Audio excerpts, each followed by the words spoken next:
Have you ever wanted to know what it takes to open up a cafe from scratch? Well, I was able to have a chat with the original owner of Bostons Espresso that very question. Hi, my name's Kylie and I was the owner of Bostons Espresso.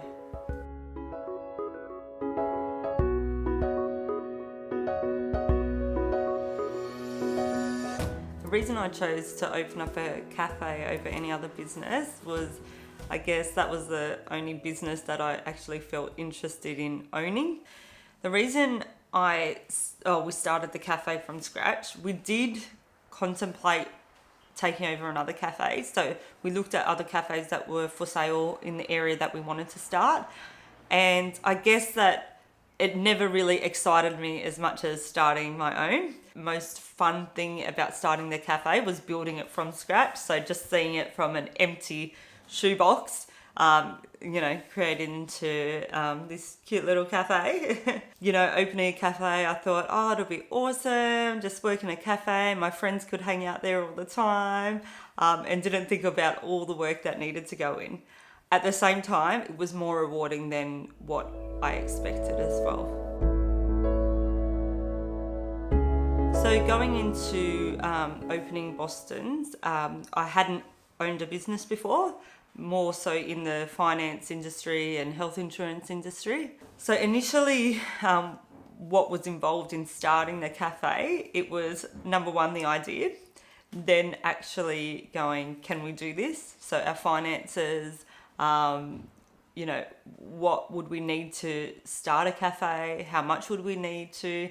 Because you don't really get that from anywhere. No one really tells you how much you'll need. So it was doing a bit of research and, a few people that we knew owned cafes. So asking them questions without asking them too much personal information. My husband and I did just like a lot of cafe hopping, just all over Sydney, all over Queensland, and especially Wollongong, just seeing what everyone else was doing, and kind of taking all the good bits and say, what do we want? What sort of vision do we want for our cafe? And what is our main focus? So once we kind of had that in place, then everything else flowed. So from that, it was a strong focus on the atmosphere of the cafe. So then it was, okay, the fit out. And that's something that I'd already pre-designed in my head. And I knew I wanted, a lounge area where people could come in and relax and just a really nice atmosphere. So the fit out was pretty easy because Grant knew how to build it and I knew what I wanted. So that was pretty good. In terms of menus and like food and coffee, we did a bit of a journey to find the coffee that we wanted. So we visited throughout those cafes. We would choose, where we loved the coffee and then find out what sort of coffee that that particular cafe was using. And in our case, we found that a lot of cafes that we liked in Sydney were using Bellaroma or a brand of Bellaroma. So that was one of our main things. We also decided that we wanted to have an organic coffee because we had an organic shop up the road, which was quite popular. We had a lot of gyms around the place and organic was the new thing to do. So we thought, okay, if that's the new thing, everyone's going to want it. So we then researched some other coffee roasters that did an organic blend. And then it came down to 2 people. And then, so Bellaroma was still one of them. And we just found like a better relationship with the guys at Bellaroma and decided to go with them. So, and that worked out well. Food was very much like out of our depth. I haven't done food before. My brother was a chef though.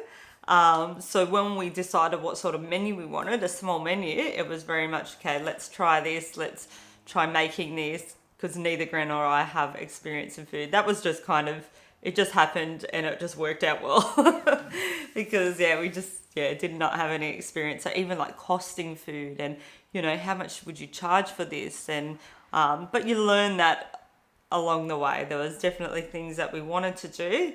Again, from the start, we wanted to do all this organic stuff. And then we realized that number one, it costs a lot of money. And number two, the majority of people didn't really care. So that's when we started phasing out a few different things.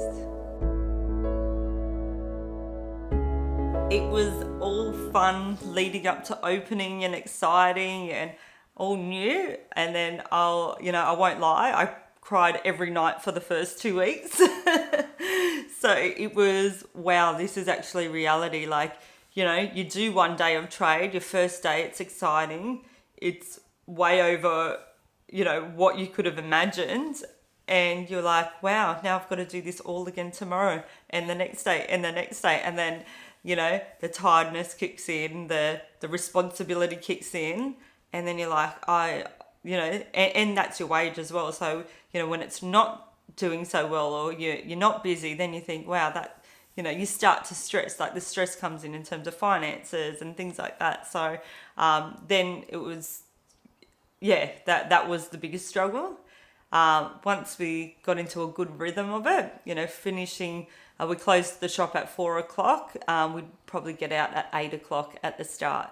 Then that kept, reducing because, all the staff are eventually trained up. You put better processes in place, and then, you live a pretty decent sort of,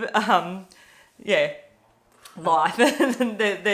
there was light at the end of the tunnel. So that would have been the biggest, just a shock to our system, because there was so much hype and so much excitement, and then the reality kicked in, and then, that was a bit of a struggle.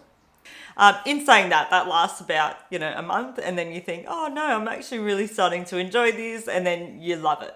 You end up loving it.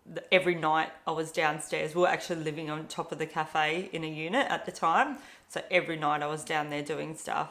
I was either down there or I was upstairs doing stuff on the computer. Actually, if you take into account all like doing the pays and all the bookwork as well, it would have been 90 hours a week. It was insane to begin with. So the only form of advertising we did from the beginning was social media. So Facebook and Instagram, they were the only, the things that we used. And through that, and people sharing, we had a, pretty good network of people that we know. So, people constantly sharing our posts. We'd get so many people come in and go, oh yeah, I saw you guys pop up on Facebook or Instagram. And that was the only form of advertising we did. There was one time that we did a short stint on our ad in a newspaper because I had a special deal going, but we found that I don't think that did anything in terms of bringing people in. So yeah, definitely social media I found was our best form of advertising. It's obviously free. And that's something that Grant was really passionate about. So he took that on board. He's, took all the photos. He was really good at it. And he also followed a lot of other cafes that were doing it really well and seeing, researching on how to be effective on social media as well. So like what's the best time to put a post on? What's the most effective time? Looking at, in terms of if you're looking at your overview of your page, like on Instagram, what sort of photos you should have on there, so you're not putting too many of the same thing, or always using the same sort of lighting.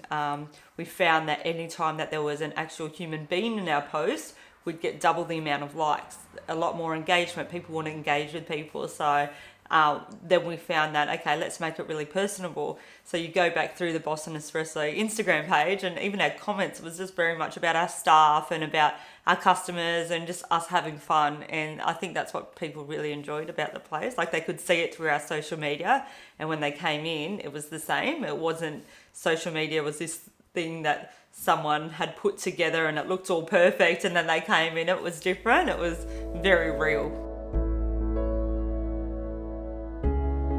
You're not going to be a millionaire from opening a cafe, that's for sure. You've got to do it because you're passionate about it. It's not just about selling coffee. You have to have something else.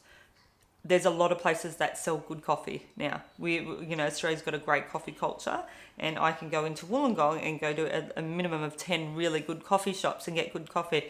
you need to know what your difference is. For us, it was building relationships with our customers and creating an atmosphere where people could come and just really feel at home. And I think, at Boston's, we did that really well. When people catch up, it's always over coffee, and they always want to go someplace that's inviting, that's warm, and feels like home. And just by talking to people, they love this place because, it feels like home to them. It feels heaps homely, and because we treat customers like they're our family or friends, and they love the fact about that, and that's why they keep on coming back. So it's not because of me and my good looks, but definitely because of that. So yeah. Yes, we serve good coffee. Yes, we serve good food, but we knew 90% of our customers, by first name. We, would talk to them. We'd know about what's happening in their lives. That, we would be the people that they come and, would cheer them up in the morning going to work, or we'd help them out. We became really good friends with a lot of our customers as well. And so much of the feedback was, I just feel so comfortable being here, or, just relax. I just feel like I'm not just a customer. So it's like working out what your niche is going to be. And just really focusing on that. Never lose focus. Never, it's hard to not just focus on the financial side of things. But just remember what your purpose for opening it is. No, I don't think you need a Bachelor of Business to start a business. I've started uni since opening a cafe, and I find that I think the experience you need is working with customers. There's a lot of people that are working in hospitality that should not be working in hospitality. There's a lot of resources out there that will help you do that. And if you've got a good network of people around you, they'll help you do that as well. So you don't necessarily need a degree, but I think experience in managing staff, or just knowing how you're going to do that, because your staff are very important. They run the place for you. And the customers can see if your staff are happy, you're happy, they want to be there as well. So I think in terms of experience, for me, it was very much being working out how you're going to interact with other people, because everything else you can learn along the way.